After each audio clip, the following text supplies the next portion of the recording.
नमस्कार, मैं हूं रीनू। आप सभी दर्शकों का अन्नदाता कार्यक्रम में स्वागत करती हूं। हमारे देश का किसान जन का पोषक है, वह श्रम का देवता है, अन्नदाता है। उसमें ही भारत की आत्मा निवास करती है। ऐसे ही किसानों की प्रगति के लिए हम खेती बाड़ी से जुड़ी हुई बहुत सी नई लाभकारी जानकारियां हर रोज सुबह लेकर आते हैं। तो चलिए कार्यक्रम शुरू करने से पहले देखते हैं आज क्या है अन्नदाता में। किसान अच्छी क्वालिटी का गुड़ बनाएं और अधिक लाभ कमाएं। गेंदा की फसल में कीट रोगों से होता है भारी नुकसान, करे समय रहते नियंत्रण।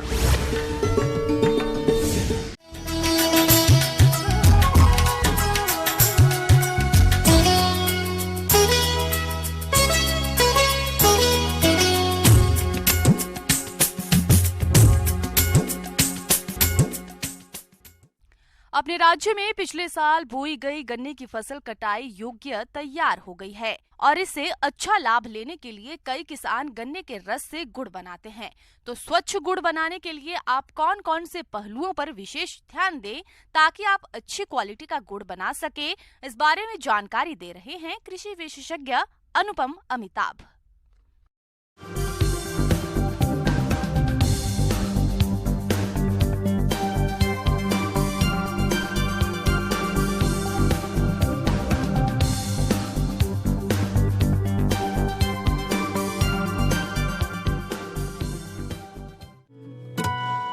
किसान भाइयों, सबसे पहले बात करते हैं उत्तम गुड़ के प्रमुख लक्षण की।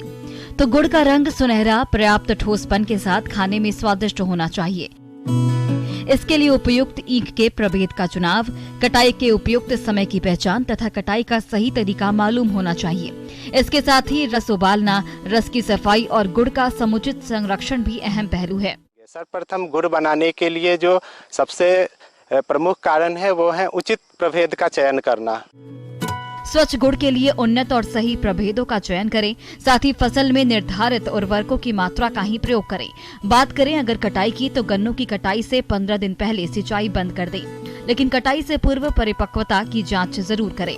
इसके लिए ब्रिक्स हाइड्रोमीटर का उपयोग करते हैं। अगर इस मीटर की रीडिंग 21 से ज्यादा आती है तो जान लें कि गुड़ बनाने के लिए गन्ना परिपक्व हो गया है।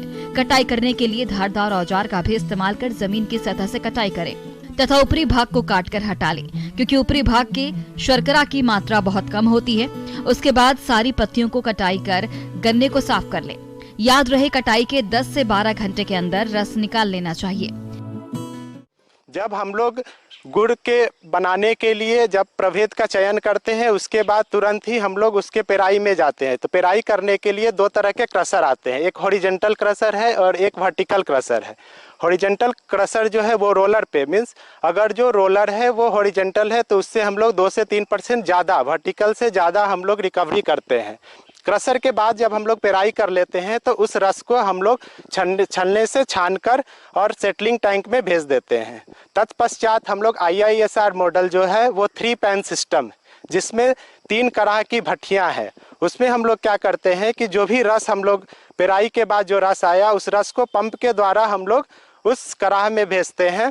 तत्पश्चात जो भी रस है उस रस को हम लोग निर्मलीकरण के लिए हम लोग वनस्पति शोधकों का उपयोग करते हैं। रस में जो अशुद्धियां हैं, जो भी मैल है, उसको निकालने के लिए हम लोग वनस्पति शोधकों का यूज करते हैं, जिसमें प्रायः हम लोग जो इस्तेमाल करते हैं उसमें सुखलई है, देवला है, भिंडी है, उसके बाद जो भी हमारे मूंगफली के बीज हैं उसका उपयोग करते हैं। तो भिंडी के जड़ और तने को हम लोग 150 ग्राम तने या जड़ को लेके हम लोग पानी के साथ उसको भिगो देते हैं। उसके बाद उसको क्रश करके हम लोग एक चिपचिपा द्रव्य बना लेते हैं और उसको आवश्यकता अनुसार उस रस में मिलाते हैं, जिस समय कि रस थोड़ा सा गर्म हो जाए। तो उससे क्या होता है कि उसमें जो मैल है, स्कम है, वो ऊपर आने लगता है। जैसे जैसे आपका जो रस है वो गर्म होगा तो वो गंदगी ऊपर की ओर आने लगेगी। तो हम लोग उसे छलने से छानकर स्कम सेटलिंग टैंक में डाल देते हैं। तत्पश्चात जूस की जब बॉइलिंग शुरू हो जाती है उस समय ये खासा ध्यान रखा जाता है कि जूस जो है वो अच्छी रस है वो अच्छी तरह उसकी सफाई कर लेनी चाहिए, क्योंकि सफाई बहुत ही महत्वपूर्ण बिंदु है जिस पे खासा ध्यान देना है। क्योंकि जिस समय जूस की सफाई बहुत अच्छे से होगी तो तत्पश्चात अब उसकी भंडारण या उसका जो रंग है वो काफ़ी अच्छा होगा। जब रस का तापमान 103 डिग्री से 105 डिग्री सेल्सियस से ऊपर हो जाता है तो चाशनी बनने लगती है। तो उसमें 200 मिलीमीटर अरंडी या फिर मूंगफली का तेल डालते हैं। ऐसा करने पर चाशनी की जलने की खतरा कम हो जाती है। तापमान मापने के लिए इलेक्ट्रिक थर्मामीटर का उपयोग करना चाहिए। जब तापमान 118 से 120 तक हो जाता है तो चाशनी वाले कढ़ाई को उतार लेते हैं, लेकिन इसके पहले जांच कर लें कि गुड़ के लिए चाशनी पूरी तरह तैयार हो गई है या नहीं।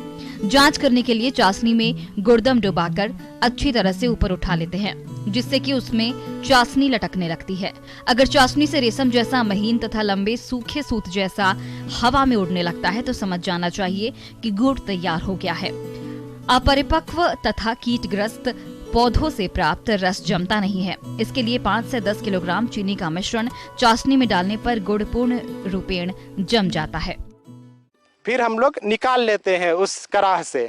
निकालने के लिए हम लोग जो है आयताकार लकड़ी की जो आयत बना होता है उसमें हम लोग उसको रखते हैं, अच्छे से मिलाते हैं और प्राकृतिक रूप से ठंडे होने के लिए छोड़ देते हैं। उसके बाद जब वो हल्के रंग का ठंडिंग रम आने के बाद हम लोग गुड़ को जो है सांचे में भेज देते हैं। सांचे में डालने के बाद हम लोग क्या करते हैं, सांचा भी अलग अलग तरह का उपलब्ध है, जैसे कि ईंटनुमा है, आयताकार है, घनाकार है। उसमें हम लोग क्या करते हैं कि अलग अलग क्यूब शेप में गुड़ को जो हम लोग निर्माण करते हैं। उसके बाद क्या है कि जब वो सांचे में जाने के बाद हम लोग 45 मिनट तक उसको ठंडा होने के लिए छोड़ देते हैं उसी सांचे में, और उस सांचे से फिर 45 मिनट के बाद हम निकालते हैं और जो गुड़ हम लोग को मिलता है वो एक अच्छे क्वालिटी उत्तम प्रकार की गुड़ उपलब्ध हो जाती है। तत्पश्चात दूसरी जो बात है वो है इसके भंडारण के लिए, इसको स्टोरेज के और पैकेजिंग के लिए। तो नॉर्मतः हम लोग जैसे स्टोरेज है जिसमें ह्यूमिडिटी जो है वो मेंटेन होना चाहिए ताकि गुड़ हमारा जो गुड़ है वो 1 साल तक उसी कंडीशन उसी क्वालिटी के साथ मेंटेन रहे। तो हम लोग आज जाने की किस तरह से उत्तम प्रकार के गुड़ का उत्पाद कर सके एवं इसके रख रखाव में क्या क्या चीज ध्यान देना है उसके बारे में। धन्यवाद। किसान भाइयों,